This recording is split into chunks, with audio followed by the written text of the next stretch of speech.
অনেককেই দেখছি এই রকম ধরনের ভিডিও করছে, মানে এই তথ্যটা অনেক রকমভাবে প্রেজেন্ট করছে, মানে একজন এক এক রকম বলছে যে এই তথ্যটা এই রকম, এই তথ্যটা ওই রকম। দেখো এই সেটিংসটা আমি বলবো নিরাপত্তার জন্য কিন্তু অফ করে রাখতে হবে, যেহেতু আমরা নতুন নতুন অবস্থায় আমরা প্রফেশনাল মোড অন করে কাজ করছি, এটা কিন্তু ফেসবুক বলেই দিচ্ছে।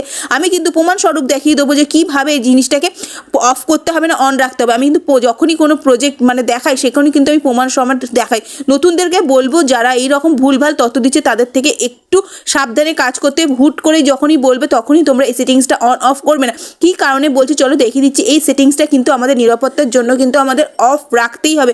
কোন সেটিংসটা আজকে পুরো ভিডিওটা দেখতে থাকো, আমি পুরো বুঝিয়ে দিচ্ছি এবং নতুনদের মাঝে এই ভিডিওটা ছড়িয়ে দিও, কারণ নতুনরাই কিন্তু অনেক বুঝতে অসুবিধা করে। প্রথম যখন আমিও নতুন ছিলাম আমিও অনেক বুঝতে পারতাম না, যে যা বলতো তাই বুঝে নিতাম, কিন্তু এখন তো মেটা এআই হয়ে গেছে না। সবার তথ্য আগে বোঝার আগে তুমি আগে মেটা এআইকে জিজ্ঞাসা করে নেবে যে সঠিক কিনা ভুল কিনা, সেটা তোমরাই নিজেরাই বিচক্ষণ করতে পারবে। তাই সবসময় বলবো যে কিছু তথ্য দিলে কেউ যদি তথ্য দেয় সেটাকে আগে জানবে তারপর করবে। চলো দেখে নাও কোন সেটিংস। প্রথমেই তুমি তোমার ফেসবুক অ্যাপটা খুলে নেবে, তারপর থ্রি ডটে ক্লিক করবে। ক্লিক করার পর চলে যাবে সেটিংস আর প্রাইভেসিতে।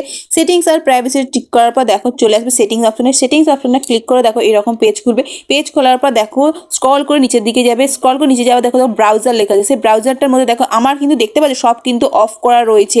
দেখো এখানে যে টাচ করলে অ্যাপটা স্লো হবে না, মানে তোমার যে বারবার হ্যাং হয়ে যায় ফেসবুকটা, এটা কিন্তু হ্যাং হবে না। মাঝে মধ্যে কুকিজ অ্যান্ড কেচের পাশে ক্লিয়ার বাটনটি মানে টিপে তোমরা ক্লিয়ার করে দিতে পারো। তারপরে দেখো অটোফিল কন্ট্যাক্ট ফর্মটা কিন্তু এবার অটোফিল পেমেন্ট অপশনটা দুটি কিন্তু সবসময় বন্ধ রাখবে, কারণ এটা তোমার ডিভাইসের ভুল ব্যবহার বা কিছু তোমার যোগাযোগ তথ্য বা গুরুত্বপূর্ণ পেমেন্টের যেমন কার্ডের সক্রিয়ভাবে ব্যবহার না হতে পারে। নিরাপত্তার জন্য এই তথ্যগুলি প্রতিবারের জন্য কিন্তু এটাকে সবসময় তোমরা টাইপ করে করবে, সেটাই কিন্তু সুরক্ষিত থাকবে। তাই সবসময় এই দুটোকে কিন্তু অফ করে রেখে দেখো প্রথম অবস্থায় কিন্তু আমার এই অন ছিল, কিন্তু দেখো আমি যখন মেটা এআইকে জিজ্ঞাসা করলাম তখন বললো হ্যাঁ এটা কিন্তু খুবই জরুরি, এটাকে বন্ধ করে রাখা। তারা কিন্তু সবসময় বন্ধ রাখবে, মানে enhanced browsing, autofill contact form আর অটোফিল পেমেন্ট ফর্ম, এই তিনটেই বন্ধ রাখবে। এতে তোমার ডেটা ও ব্রাউজিংয়ের ইতিহাস ফেসবুক ট্র্যাকিং করতে পারবে না, এবার সুরক্ষিত থাকবে। আর মাঝে মাঝে তুমি এই যে ক্লিয়ার কেকটার মধ্যে ওখানে টাচ করে মাঝে মাঝে তুমি এটাকে ক্লিয়ার করে দিতে পারো, তাহলে ফেসবুক স্মুথ চলবে। তাহলে বুঝতে পারছো অনেকেই কিন্তু বলছে এটা নাকি স্টার অপশন যাদের ব্লক হয়ে গেছে এইটা এখানে এসে ক্লিয়ার করে দেবে নাকি স্টার অপশন খুলে যাবে।